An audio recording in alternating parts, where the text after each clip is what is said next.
오늘부터 유럽발 입국자에 대한 전수조사가 시작됐습니다. 증상이 있으면 격리시설에서, 증상이 없어도 임시생활시설에서 진단검사를 받습니다.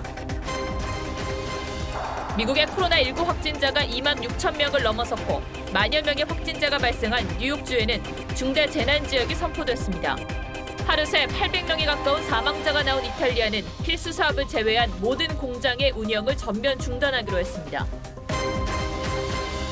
코로나19 사태로 한 달 새 세계 증시에서는 시가총액 3경 2천조 원이 사라졌습니다. 생계 유지가 어려워진 자영업자들은 배송, 대리운전 같은 단기 아르바이트에 뛰어들고 있습니다. 성착취 영상을 유통한 이른바 텔레그램 박사방 일부 가입자들이 음란물 제작 등에 개입한 정황을 경찰이 포착하고 가입자 전원을 수사하기로 했습니다. 가입자들의 신원을 공개하라는 국민청원에는 120만 명 넘게 동의했습니다. 여러분 안녕하십니까? 박정훈입니다. 오늘로 코로나19 확진자는 8,897명이 됐습니다. 새로 추가된 98명 가운데 15명은 해외에서 유입이 됐는데 유럽이 8명으로 가장 많습니다. 자, 오늘부터는 유럽발 탑승객 전원을 대상으로 코로나 검사가 실시되지만 이미 적지 않은 확진자가 해외에서 들어온 상태입니다. 오늘 하루 프랑크푸르트, 런던, 암스테르담, 파리에서 총 4편이 인천공항으로 들어오는데 모두 800여 명이 검사 대상이라고 합니다. 지금 이 시각에도 공항의 별도 시설에서 이런 특별 입국 절차를 밟고 있는데 인천공항을 연결해서 자세한 이야기를 들어보죠. 자, 이채림 기자, 유럽발 항공편 4편 모두 착륙한 건가요? 네, 오후 12시부터 4시까지 인천국제공항에 도착한 유럽발 직항비행기 4편에는 약 800여 명이 탑승했습니다. 이들은 모두 비행기에서 내린 뒤 건강상태 확인서를 작성해 제출하고 체온을 측정했습니다. 이 과정에서 고열 등의 증상을 보인 탑승자들은 공항 겸역소에 격리된 채 바이러스 진단 검사를 받았습니다. 증상이 없는 입국자들도 모두 임시생활시설로 이송됐습니다. 보건당국이 마련한 버스를 타고 임시시설로 출발하는 모습을 볼 수 있었는데요. 이들은 인천과 경기, 충남 등 모두 7곳의 시설에 분산돼 수용됐습니다. 시설에 도착해서는 바이러스 진단 검사를 받았는데요. 결과가 나오는 내일까지는 계속 임시생활시설에 머물러야 합니다. 검사 결과 음성이 나오더라도 단기 체류 외국인을 제외하고는 모두 2주 동안 자가 격리됩니다. 국내에 거주지가 없는 외국인은 국가지정 생활시설에서 격리됩니다. 자가격리를 위반하면 외국인이라 하더라도 과태료 등의 처분을 받게 되며 생활비 지원 대상에서 제외됩니다. 지금까지 인천국제공항에서 TV조선 이채림입니다. 해외에서 유입되는 확진자가 두 번째로 많은 곳이 바로 미국입니다. 미국을 다녀온 뒤 확진 판정을 받은 사람이 오늘만 5명 늘어서 10명이 됐는데 방역당국은 미국발 입국자도 검사를 강화하겠다고 했습니다. 하지만 왜 매번 뒷북 조치가 되는 건지 불안하고 답답합니다. 이 소식은 김복원 기자가 취재했습니다. 경북 성주에 사는 61살 A씨는 미국 뉴욕에 딸 집에 갔다 그제 입국했습니다. 입국 이틀 전부터 기침 등의 증세가 있었는데 국내에 들어와 검사한 결과는 양성이었습니다. 성주 일명은 미국에 가서 딸을 만나고 귀국한 입국자입니다. 최근 일주일 새 미국에서 유입된 확진자는 이 여성을 비롯해 모두 10명으로 집계됐습니다. 이전에는 단 1명도 없었습니다. 어제 발생한 해외 유입 사례 가운데 미국은 유럽에 이어 두 번째로 많습니다. 미국발 입국자도 선제적으로 전원 진단검사를 해야 한다는 필요성이 제기되는 이유입니다. 선제적이고 예방적인 조치를 하는 것이 당연히 필요합니다. 미주 지역에서 입국자도 모두 다 코로나 검사와 14일 강제 격리하는 부분을 검토해야 될. 정부도 상황에 따라 미국발 입국자들의 검역을 강화하겠다고 밝혔습니다. 미국이나 다른 나라에 대해서도 코로나19의 확산 동향, 국내 입국자 중 확진 환자 발생 등을 면밀하게 모니터링하며 필요시 검역을 강화하겠습니다. 일각에서는 우리가 미국보다 먼저 입국 제한 조치를 취하기는 어려울 것이라는 시각도 있습니다. TV조선 김보원입니다. 미국의 코로나 확진자는 이제 2만 6천여 명을 넘어섰습니다. 문제는 실제 확진자가 이보다 10배 이상 많을 거란 주장이 나올 정도로 이 확산세가 빠르다는 겁니다. 어제는 전체 미국 인구의 5분의 1인 7,500만 명이 자택 격리됐다는 소식을 전해드렸는데 이 하루 사이 900만 명이 더 격리됐습니다. 미국 상황은 박소영 기자가 정리했습니다. 미국의 코로나19 확진자가 하루 새 5,400명 늘어나 2만 6천여 명으로 집계됐습니다. 지난 1월 21일 첫 환자가 나온 지 2달 만에 2만 명을 돌파해 세계에서 세 번째로 환자가 많은 나라가 됐습니다. 그 가운데서도 뉴욕주가 만여 명으로 절반 가까이 차지합니다. 코로나 사태 이후 처음으로 뉴욕주가 중대 재난 지역으로 선정됐습니다. Last night I approved a major disaster declaration for the state of New York. I worked very closely with Governor Cuomo. 뉴욕주는 구호기금 수십억 달러와 약품, 병상, 인공호흡기 등 지원을 요청할 수 있게 됐습니다. We want to get the capacity of 50,000 up to a minimum of 75,000. We told the hospitals we're going to be ending elective surgeries. 캘리포니아, 일리노이주 등에 이어 뉴저지주가 자택격리 명령을 내리면서 미국 인구 4분의 1에 달하는 8,400만 명의 발이 묶였습니다. 오리건주도 비슷한 조치를 준비하고 있는 것으로 알려져 자택 대피령은 확산될 것으로 보입니다. 미국 내에선 실제 감염자가 통계의 11배에 달하고 2개월 뒤 65만 명으로 늘어날 수 있다는 전망이 나오고 있습니다. TV조선 박소영입니다. 코로나 치사율이 8%를 넘는 이탈리아에서는 하루 사이 사망자가 800명이나 늘었습니다. 공공의료를 강화하는 과정에서 양질의 의료 서비스가 사라진 게 원인이라고 하는데 화장터도 순서를 기다려야 할 정도라고 합니다. 이탈리아 소식은 김지수 기자가 전합니다. 병원 예배당에 관이 빈틈없이 들어찼습니다. 화장터에 갈 순서를 기다리는 겁니다. Because it's an infectious disease, people are dying alone. Their relatives can't come see them because it's dangerous. 이탈리아의 확진자는 5만 3천여 명이고 사망자는 4,800명을 넘었습니다. Purtroppo dobbiamo anche registrare quest'oggi un incremento dei deceduti di 793 nuovi deceduti. 북부 롬바르디아는 물론 의료 환경이 열악한 남부 지역으로도 걷잡을 수 없이 번지는 상황. 관광객이 뚝 끊기고 IMF가 올해 경제 성장률을 마이너스 0.6%로 전망하는 등 경제도 직격탄을 맞았습니다. 이탈리아 총리는 2차 세계대전 이후 가장 심각한 위기라며 슈퍼마켓과 약국, 은행 등 필수 종목을 제외한 전국의 모든 공장을 가동 중지한다고 밝혔습니다. Quelle rinunce che oggi vi sembrano un passo indietro, domani ci consentiranno di prendere la rincorsa. 확진자 2만 명을 넘긴 스페인과 독일 등 유럽 전역에서 누적 확진자가 15만 명에 달하고 사망자는 7,500명입니다. AFP 통신은 미국과 유럽 곳곳에서 우한식 봉쇄 조치가 잇따라 도입되면서 전 세계 10억 명에게 외출 자제령이 내려졌다고 보도했습니다. TV조선 김지수입니다. 세계 최고의 명문 축구 구단이죠. 스페인 레알 마드리드의 전 구단주도 코로나 바이러스로 목숨을 잃었습니다. 올해 77으로 고령이긴 하지만 그의 엄청난 자산도 바이러스를 막진 못했습니다. 이 도쿄올림픽을 여는 문제도 논란인데 각국에서는 연기하자는 목소리가 강해지고 있다고 합니다. 이 소식은 박상준 기자가 취재했습니다. 스페인에서는 어제 하루 새 5천 명의 확진자가 늘고 300명이 넘는 사망자가 발생했습니다. 이탈리아에 이어 유럽 최대 규모입니다. 특히 스페인 축구의 거물 로렌소 산스 회장도 어젯밤 숨을 거뒀습니다. 부동산과 건설업으로 부를 축적했던 고인은 1996년부터 2000년까지 스페인의 명문 레알 마드리드를 이끌며 2번의 챔피언스 리그 우승과 1번의 리그 우승을 경험했습니다. 77살의 고령인 그는 17일 확진 판정을 받은 뒤 그 다음 날부터 급격히 병세가 악화돼 끝내 숨졌습니다. 스타 선수들의 확진 소식도 이어졌습니다. 이탈리아에서는 한일 월드컵에도 출전했었던 축구 전설 파울로 말디니가 확진 판정을 받았고 호날두의 팀 동료인 유벤투스 공격수 디발라도 양성 반응을 보였습니다. 스페인 에스파뇰에서 뛰는 중국의 손흥민, 우레이도 확진을 받았습니다.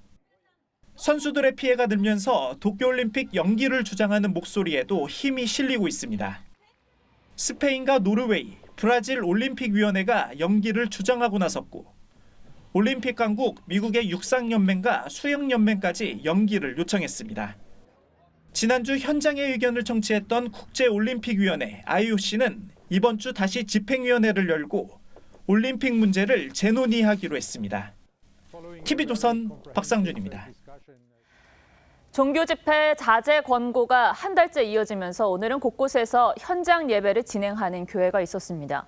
손 세정과 발열 검사 등 수칙을 지키면서 예배를 드리기도 했지만 정광훈 목사가 이끄는 교회 등 일부는 현장 점검을 나온 공무원들과 실랑이를 벌이기도 했습니다. 구자연 기자가 현장 취재했습니다. 서울 성북구의 사랑제일교회 앞입니다. 정광훈 목사가 이끄는 범투보는 오늘 이 교회에서 현장 예배를 열었습니다. 교인들이 몰려들면서 교회 밖 골목길까지 가득 메웠습니다. 이 교회 관계자들은 서울시의 현장 예배 점검을 놓고 실랑이도 벌였습니다. 서울시 확인 결과 이 교회는 교인끼리 2m 이상 간격 유지 수칙을 지키지 않았습니다. 간격 유지가 안 되었습니다. 옥내 전층과 옥외까지 빡빡하게 밀집되어서 예배를 봐서 이 부분이 지켜지지 않았습니다. 정부와 지자체가 주말 예배 자제를 권고했지만 일부 대형 교회는 현장 예배를 강행했습니다. 대구의 한 교회, 입구에는 손 세정제를 준비해놓고 교회 관계자들은 예배에 온 교인이 열이 나는지 일일이 점검하고 있습니다. 정부의 감염 예방 수칙에 따른 겁니다. 대구시는 오늘 경찰과 함께 교회에 대한 합동조사를 실시했으며 특히 경기도는 공무원 4,800여 명을 투입해 지역 내 모든 교회를 점검했습니다. 정부와 지자체는 현장 예배 점검 결과에 따라 집회금지 명령과 손해배상 청구, 시설 폐쇄 처분 등을 검토할 계획입니다. TV조선 구자영입니다. 신천지 대구교회가 알리지 않은 이른바 위장교회 두 곳이 확인됐습니다. 이곳은 정식 교인이 되기 전에 일반인도 거부감 없이 다니도록 운영한 곳이어서 여기에 다닌 47명은 신천지 교인이 아니지만 그들과의 접촉은 있었을 것으로 추정하고 있습니다. 이심철 기자입니다. 대구 동구에 있는 한 교회입니다. 대한예수교 장로회라는 간판이 있지만 실제로는 신천지 대구교회가 운영한 위장교회였습니다. 요새는 사람들이 거의 양당해요. 신천지 할 때 알았죠. 그전에는 몰랐어요. 대구시는 신천지 대구교회가 지난달 신고에 폐쇄한 시설 22곳 가운데 위장교회가 2곳이었다고 밝혔습니다. 대구시는 지난 20일 이들 교회에 다닌 47명의 명단을 확보했습니다. 대부분 신천지 교인의 지인이거나 친척으로 알려졌습니다. 이들은 정식 신천지 교인은 아닌 것으로 파악됐습니다. 신도도 아니고 또 신도가 되기 위해 가지고 교육을 받는 교육생도 아니고 신천지 신도하고 지인이나 또 이제 가족이나. 대구시는 신천지 교인이 위장 교회를 방문한 것을 확인하고 이 교회에 다닌 47명에게 검체 검사를 권고하고 있습니다. 누락했느냐라는 부분들이 이건 논쟁의 여지가 있습니다. 본인들은 교인이 아니기 때문에 제출하지 않았다라는 거고 미교자라 하더라도 또 교육생이라 하더라도 제출해야 되는 거 아니냐라고 해서 요구를 했고 신천지 대구교회는 기존 교회를 인수하면서 간판이 그대로 남은 경우도 있다며 해당 교회 2곳은 자율적으로 운영하는 선교교회였다고 밝혔습니다. TV조선 이심철입니다. 30여 명의 확진자가 나온 경북 경산의 서요양병원에서는 간호조무사가 몸살 기운이 있는데도 출근을 했고 구로콜센터 직원도 열이 나는데도 일을 한 것으로 드러났습니다. 보건당국은 이제 아프면 출근하지 않고 쉬는 게 미덕이라고 강조하지만 이게 한국의 근무 여건상 쉬운 일은 아닙니다. 마음 편히 쉴 수 있게 하는 사회 분위기부터 만들어져야겠죠. 송병철 기자입니다. 35명의 확진자가 나온 경북 경산 서요양병원. 최초 확진자인 간호조무사 A씨는 지난 15일부터 오한과 발열 등이 있었지만 출근해 일을 했습니다. 감마기를 설치한다든지 이런 식으로 해서 감염원이 더 이상 감염이 되지 않도록 차단하는 데 힘을 쓰고요. 구로 콜센터 직원 B씨도 열이 나는 상태로 출근해 일하다가 증상이 심해진 뒤에야 병원을 찾았습니다.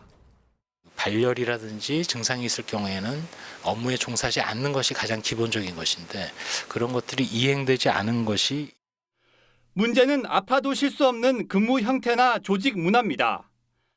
아파서 쉬는 경우 개인의 관리 잘못으로 여기기보다는 아프면 쉬는 게 미덕이라는 사회적 공감대가 먼저 마련돼야 합니다.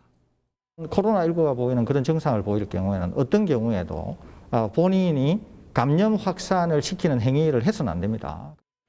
방역 당국은 요양시설 등 집단 감염에 취약한 시설 종사자들의 경우 몸에 조금이라도 이상이 있으면 쉬도록 하는 지침을 이미 내렸다며 지침이 잘 지켜지도록 관리에 만전을 기하겠다고 밝혔습니다. TV조선 송병철입니다.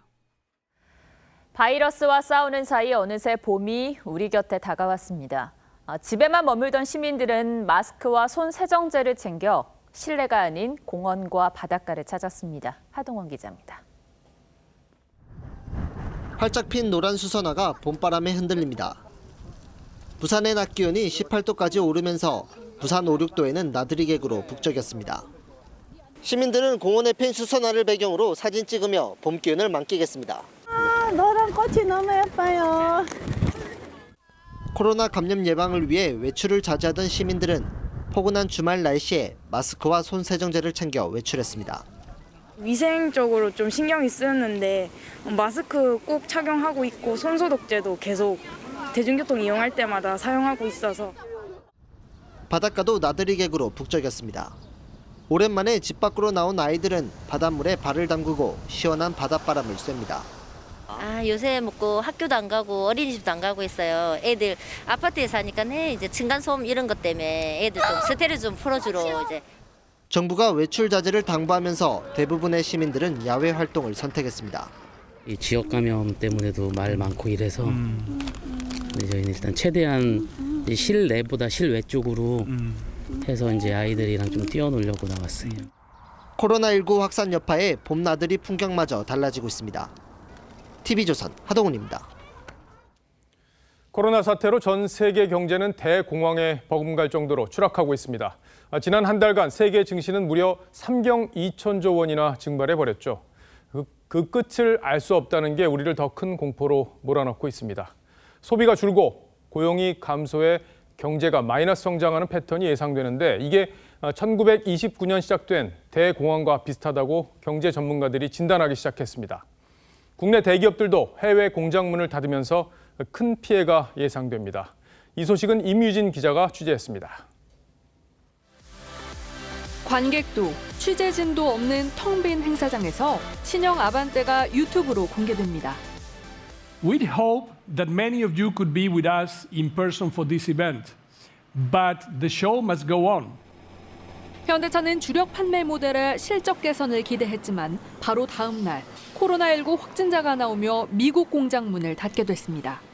현대차뿐 아니라 기아차까지 미국과 유럽 내 모든 공장으로 셧다운은 확산되고 있습니다. 삼성전자는 슬로바키아 TV 공장 문을 내일부터 일주일간 닫습니다. 지난달 세계 자동차 판매는 20% 줄었고 스마트폰 출하량은 38%가 급감했습니다. 생산 차질과 소비 감소에 따른 기업들의 타격은 코로나19가 미국과 유럽으로 확산된 이달부터 더 커질 전망입니다. 대외 의존도가 높은 우리 경제는 연간 마이너스 성장을 할 거란 전망까지 나왔습니다. 현실화된다면 건국 이래 세 번째가 됩니다. 소비 심리가 많이 위축이 되면서 우리 소비라든가 투자가 확연히 좀 나빠지는 모습들이 보이고 있고요. 대중국 수출이 마이너스가 크게 나올 가능성이 있고. 공포에 질린 세계 증시에선 지난 한 달 동안 시가총액 3경 2천조 원이 감소했습니다. 우리나라 증시 하락률은 86개국 가운데 18번째로 크게 나타났습니다. TV조선 임유진입니다. 이 기업들뿐만 아니라 영세 자영업자들도 당장 생계를 걱정하는 처지가 되고 있죠. 본업으로는 벌이가 사라지면서 배달 아르바이트에 나서고 있다고 합니다. 이태영 기자가 코로나로 파괴된 그들의 삶을 따라가 봤습니다. 트렁크에 한가득 실린 택배 물품을 고릅니다. 문 앞에 택배 물품을 놓고 고객에게 사진을 전송합니다. 31살 방정균 씨는 얼마 전까지 한 달 매출 1,000만 원을 벌기도 했던 행사 MC였습니다. 코로나 여파로 사람들이 모이는 행사가 취소되면서 부업으로 배송 일에 뛰어든 겁니다. 매출이 0입니다. 예, 진짜 0이고 현재는 그래서 그 상황을 메꾸기 위해서는 이제 이 일을 할 수밖에 없는 상황이죠. 토요일 하루 12시간 동안 택배 77건을 배송해 방 씨가 손에 쥔 돈은 10만 원 남짓. 본업 수입이 끊기면서 배송이나 대리운전, 배달 같은 단기 부업에 뛰어든 사람들이 늘고 있습니다. 밤 12시에 이제 쓱 나가니까 그거하고 들어와서 자고 저녁에 집에서 이제 점심을 먹고 나가요. 밖에서 점심을 사먹을 것도 없어서. 이마저도 자영업자들이 몰리면서 일거리가 부족한 형편입니다. 코로나19로 인해서 마땅한 일을 찾지 못한 자영업자분들이 배송 업무를 많이 찾고 있는 것으로 보이는. 코로나19 사태가 장기화 국면으로 접어들면서 자영업자들에게 부업은 선택이 아닌 필수가 돼가고 있습니다. TV조선 이태영입니다. 네, 정치권 소식입니다. 4.15 총선 후보 등록이 이제 나흘 뒤면 시작됩니다. 여야가 지역구 공천을 거의 마무리했는데 이번 총선에선 공천 탈락한 중진들이 대거 무소속 출마를 선언하면서 전체 총선 판도에 큰 변수가 되고 있습니다. 류지연 기자가 관심 지역들을 분석해드립니다. 현재까지 전체 지역구 253곳 가운데 민주당은 252곳, 미래통합당은 232곳에 공천을 마쳤습니다.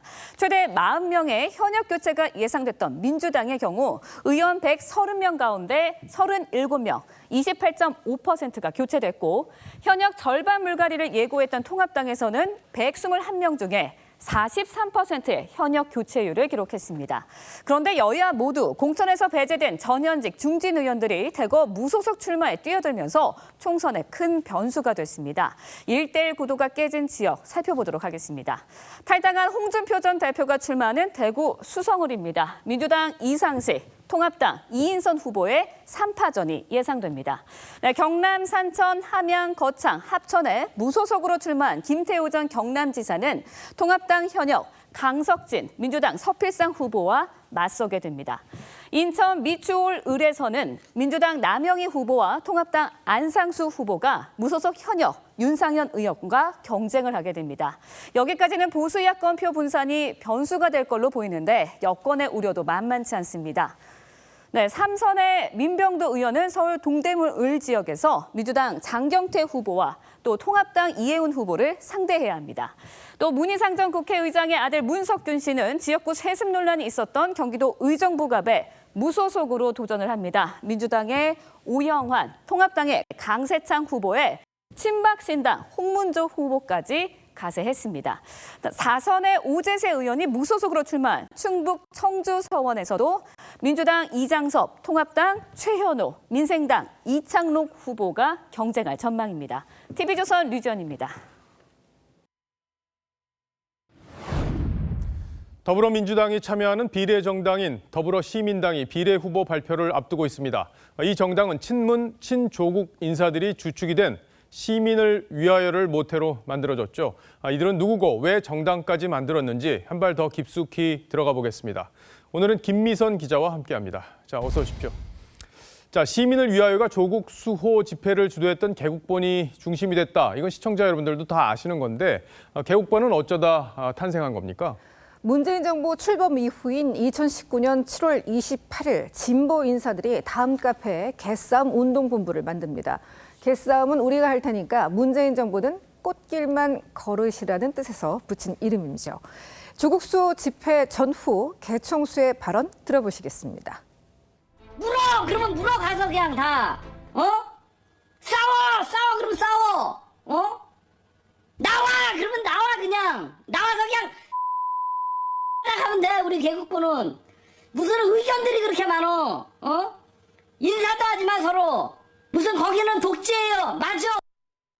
이들은 집회 이후엔 정경심 교수에게 죄 없이 갇힌 교수님을 존경한다는 내용의 손편지를 보내거나 인터넷 게시물에 댓글을 달아서 지지를 표현해 왔습니다. 근데 이제 보수 진영의 유튜버들이 노란 짝지 때문에 골머리를 앓고 있는데 그것도 개국본이 주축이 돼서 하고 있는 거죠?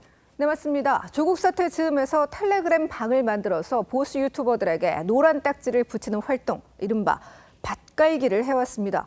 자, 그러나 지금은 이 방에서 시민을 위하여 입당 가입서를 공유하면서 가입을 독려하고 있습니다.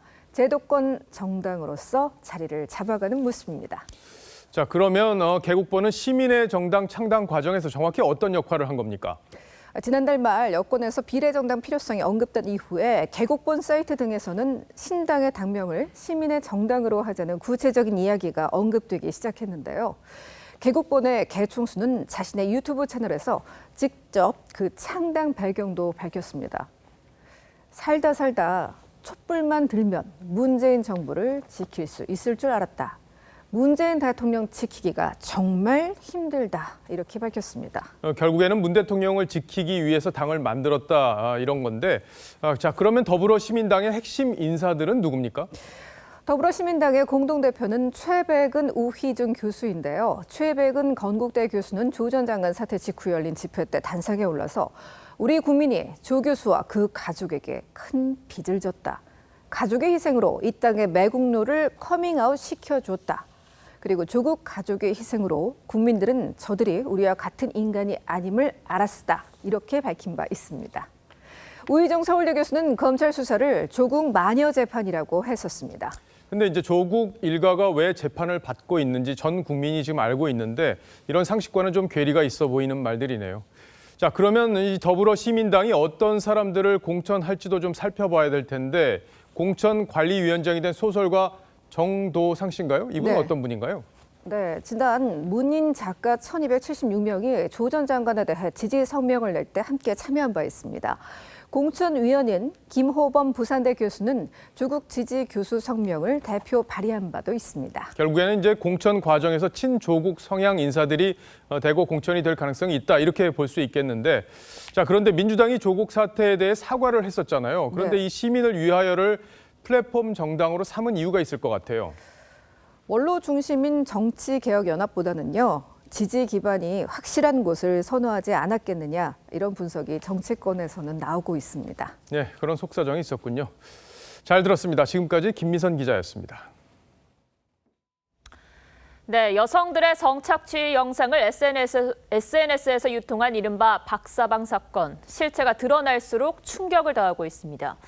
운영자의 신상을 공개하라는 국민청원에는 역대 최다인 190만 명이, 가입자 모두를 공개하라는 청원에는 130만 명 넘게 동의할 정도로 국민들의 분노가 큰데요. 경찰은 가입자 전원을 수사하겠다는 방침입니다. 백연상 기자입니다. 이른바 박사방 사건의 여성 피해자가 받은 문자 메시지입니다. 여성의 음란 영상을 확보한 운영자 조모 씨는 말을 듣지 않으면 가족에게 알리겠다고 협박합니다. 조 씨는 SNS에 애인 대행 등의 광고를 낸 뒤 여성들에게 개인정보를 요구했습니다. 돈을 미끼로 나체 사진 등을 얻은 뒤 앞서 확보한 신상 정보로 협박을 이어갔습니다.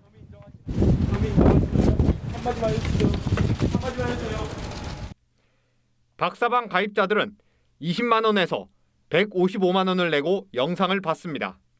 높은 금액일수록 영상도 가학적이었습니다. 경찰은 가입자 전부를 수사하는 강력한 수사 방침을 세웠습니다. 일부 가입자들이 음란물 제작 등에 능동적으로 개입한 정황도 포착했습니다.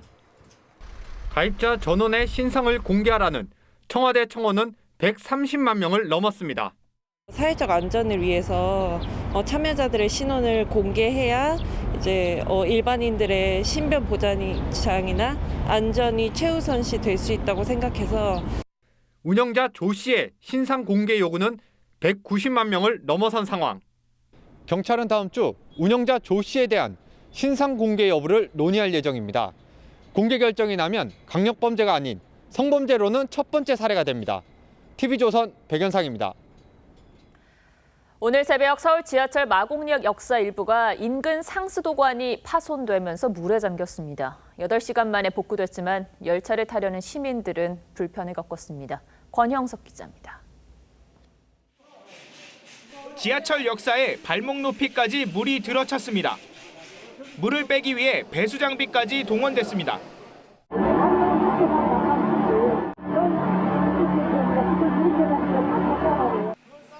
서울 지하철 5호선 마곡역 역사에 물이 들어찬 건 오늘 새벽 1시쯤.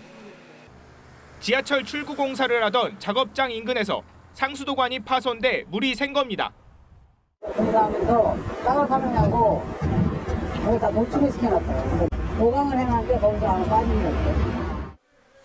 지하 1층 대합실엔 1.5m 높이까지 물이 차오르기도 했습니다. 복구는 8시간 만인 오전 9시쯤 마무리됐습니다. 배수 작업이 끝난 지하 1층 역사 안에는 마무리 작업이 한창입니다. 지하철 6, 7번 출구는 한때 출입이 통제됐고 엘리베이터도 운행을 멈췄습니다. 지하철 타고 내려가야 되는데 지금 막혔어가지고 제가 못 내려가서 불편합니다. 다행히 승강장엔 물이 들어차지 않아 열차 운행은 차질을 빚지 않았습니다. TV조선 권영석입니다. 트럼프 대통령이 북한 코로나 방역에 협조하겠다는 내용을 담은 친서를 김정은 위원장에게 보냈습니다. 이번에도 여동생인 김여정 부부장이 전면에 나서서 발표했고 공개한 시점도 미사일 발사를 참관한 다음 날이었습니다. 차정승 기자입니다. 트럼프 대통령의 친서는 오늘 새벽 김여정 당 중앙위원회 제1부부장이 직접 담화문 형식으로 공개했습니다. 김여정 부부장은 트럼프 대통령이 북한의 바이러스 방역에 협조하겠다는 뜻을 표시했다고 전했습니다. 다만 두 정상의 친분이 긍정적인 작용을 하겠지만 양국 관계 발전 구도를 얼만큼 바꾸고 견인할지는 미지수라며 미북 관계가 개선될 것이라고 기대할 순 없다고 선을 그었습니다. 김 부부장의 담화문은 올해 들어 두 번째로 앞서 지난 3일 청와대의 전응한 사고방식에 경악을 표한다는 제목의 담화를 발표한 바 있습니다. 북한 노동당의 공식 입장을 김여정이 대변했기 때문에 결국은 김정은의 마음을 그대로 전달했다라고 봐야 됩니다. 김 부부장은 어제 김정은의 전술 유도 무기 시험 사격 시찰에도 함께하며 국내외 정치뿐 아니라 군사 행동에서도 존재감을 드러내고 있습니다. TV조선 차정승입니다.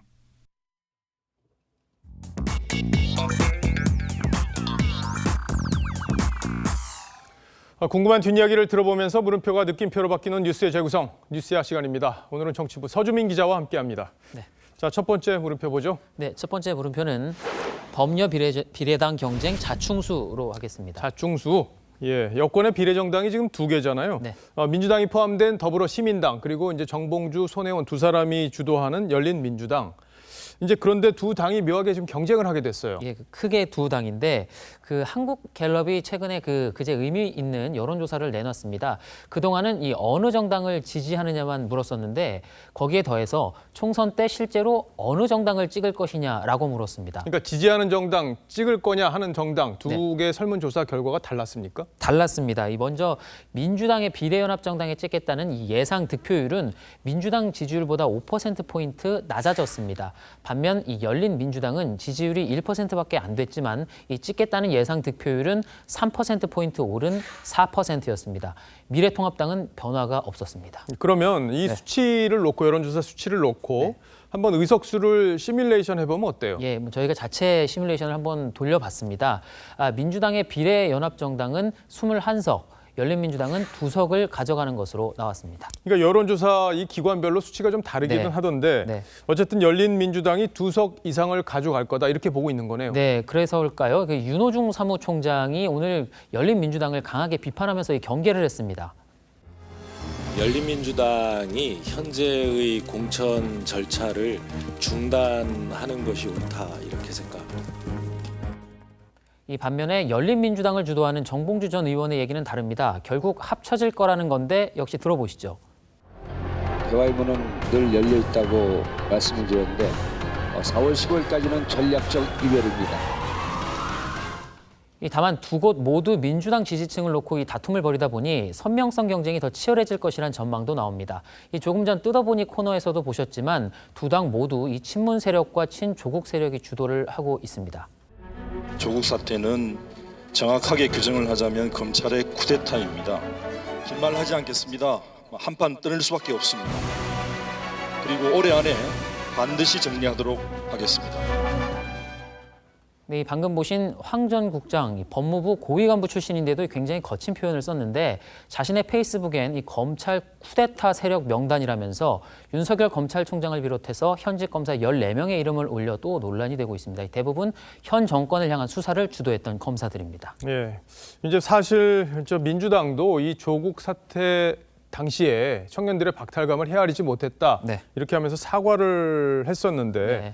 근데 지금 이제 비례정당에 참여하는 모습을 보면은 당시에 사과가 진정성이 있었던 거냐 이런 생각이 들 수도 있겠어요. 예. 결국엔 이제 이런 구도로 경쟁을 하면 중도 표심에 영향을 주지 않습니까? 네, 그래서 이 첫 번째 물음표, 이 범여 비례당 경쟁 자충수의 느낌표는 산토끼는 어디로로 했습니다. 이 고정 지지층을 집토끼 또 새로 끌어와야 하는 표심을 흔히 이 산토끼로 표현을 하는데 중도층을 놓치는 전략은 자충수가 될 수도 있다는 겁니다. 예, 산토끼 잡는 게 사실 선거의 경쟁의 핵심인데 네. 어떤 결과가 나올지 지켜보죠. 네. 다음 물음표로 가보죠. 네, 다음 물음표 두 번째 물음표는 정의당의 삼중고입니다. 예.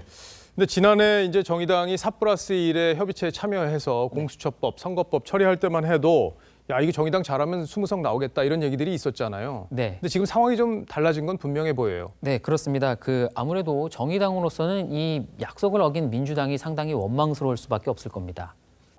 국민의 표를 도둑질하는 그런 꼼수 정치에 정의당이 몸을 담을 수는 없습니다. 결국 주권자인 국민을 저는 모독하는 일이다.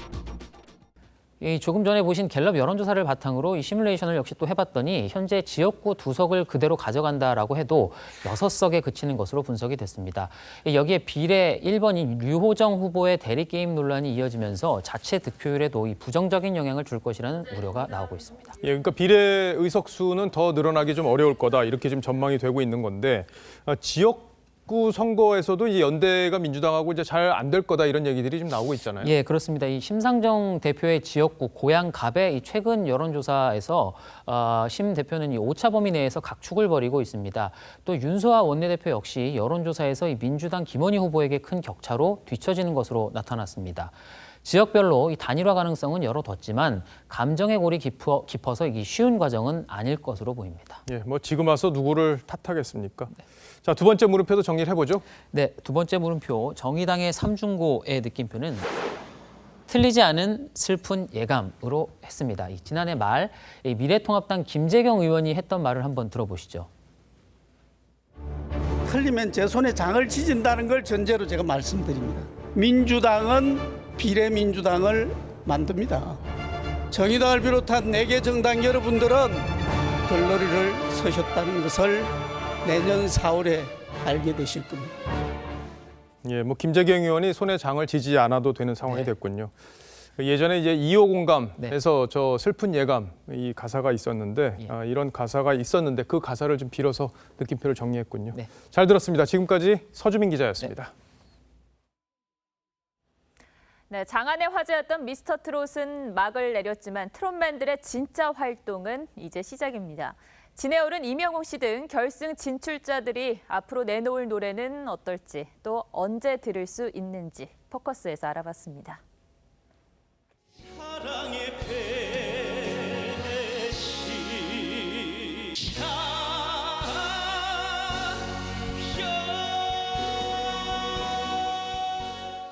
애절한 목소리로 보는 이들의 심금을 울린 이명웅. 영광의 1위는 임영웅 씨입니다. 축하드립니다. 17,000대 1이란 경쟁을 뚫고 최후의 트롯맨을 차지한 뒤 가수 이명웅 씨에 대한 관심은 조영수 마스터에게 받을 신곡에 쏠리게 됐습니다. 그래서 이번만큼은 저도 이제 칼을 갈고 있죠. 그리고 국민가요가 하나 필요할 것 같아서 제가 모든 걸 힘을 좀 쏟아서 국민가요 탄생을 목표로 열심히 써보겠습니다. 역동적이면서도 임씨의 색깔이 잘 드러나는 노래를 준비하고 있습니다. 기존에 임영웅 씨가 불렀던 약간 발라드 트로트 느낌에서 좀 더 뭐라 그럴까요? 좀 다이나믹이 있는 고음도 섞여 있고 감동을 줄 수 있는 좀 그런. 지난 미스 트롯 때 우승자와 상관없이 미리 신곡을 밝혀 몸내에 아쉬움이 있었던 터라 이번엔 지인 발표 뒤 이명웅 씨에 맞춰 곡을 썼습니다. 신곡 발표 시점은 곧. 가사 작업이 어제 잘 나왔어요. 가사까지 나왔으니까 이제 또 다음 주에 스케줄 될 때 바로 녹음만 하면 되는 상황입니다. 조영수 마스터에게 곡을 받게 될 또 다른 인물은 국악인 출신 트롯 매니저, 준결승 진출자인 강태권 씨입니다. 조 마스터와 한솥밥을 먹게 되면서 어떤 곡이 탄생할지 주목되고 있습니다. 풍부한 성량으로 트바로티란 별명을 얻은 성악가 출신 김호중 씨. 뭐 어떤 장르보다는 정말 그냥 좋은 음악을 노래하는 사람으로서 좋은 음악을 전해드리는 게 가장 최고의 목표인 것 같습니다. 김 씨는 미스트롯 정미애, 김소유 씨 그리고 한혜진 씨가 속해 있는 소속사와 손을 잡았습니다. 현역 가수인 영탁 씨 등은 이미 소속사가 있고 3위 이찬원, 7위 김희재 씨는 여전히 고민 중입니다. 어른들만 계획이 있는 게 아닙니다. 트롯 신동들 이미 현역입니다. 녹음까지 다 끝나고 마스터링 작업까지 다 완전히 끝나서 발매 날짜만 잡고 있어요. 다양한 끼로 새로운 트롯의 맛을 선사한 미스터 트롯. 트롯 열풍 이제부터가 시작입니다. 뉴스 7 포커스였습니다.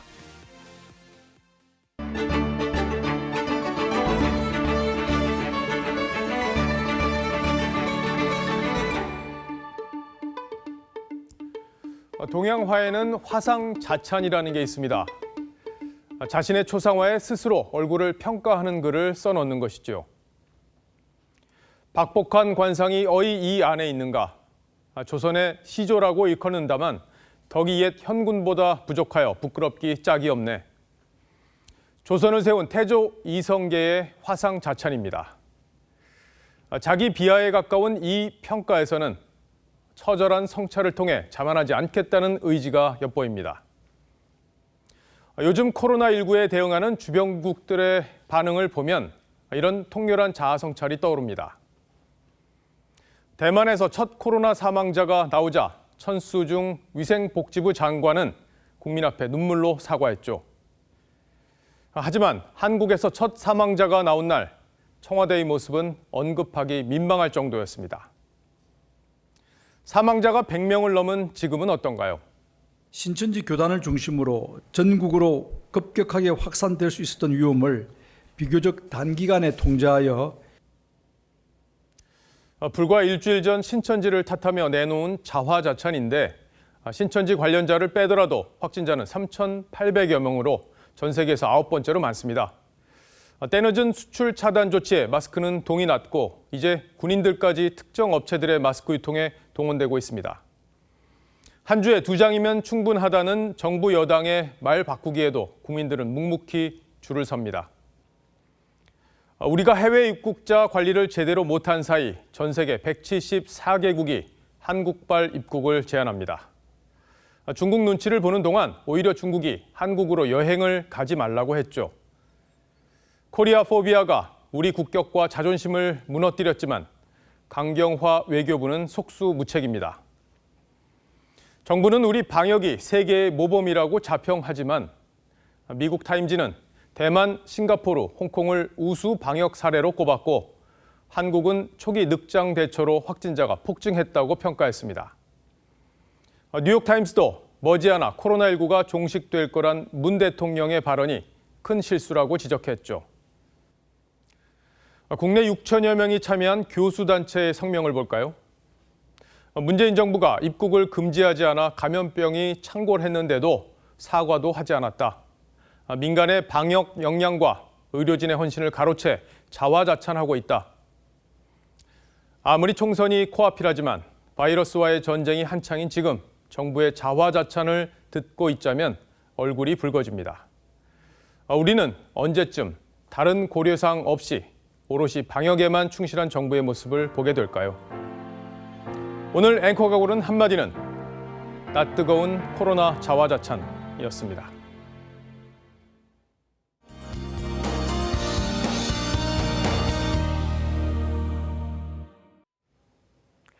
휴일인 오늘 따스한 화사한 봄볕이 내리쬐면서 무척 포근했습니다. 하지만 밤이 되면서 기온이 큰 폭으로 떨어지고 있습니다. 환절기 감기에 걸리지 않도록 건강관리에 유의하시기 바랍니다. 밤사이 기온은 큰 폭으로 떨어져서 내일 서울과 광주의 아침 기온 4도, 울산은 5도로 출발하겠고요. 한낮 기온은 볕으로 기온이 빠르게 오르면서 맑은 가운데 따뜻하겠습니다. 다만 맑은 날씨 속에 건조함이 심해지고 있습니다. 현재 강원 영동과 남부지방을 중심으로 건조특보가 내려져 있는데요. 주 후반에 비가 오기 전까지 특보는 확대될 것으로 보입니다. 산불 위험성이 매우 높습니다. 화재 사고에 주의하시기 바랍니다. 내일 전국의 대기질은 무난하겠지만 일부 경기와 충북 지역에는 오전까지 공기질이 탁하겠습니다. 다가오는 주 중반에는 건조함을 달래줄 반가운 봄비가 오겠습니다. 날씨였습니다. 뉴스7 여기서 마치겠습니다. 시청해주셔서 고맙습니다.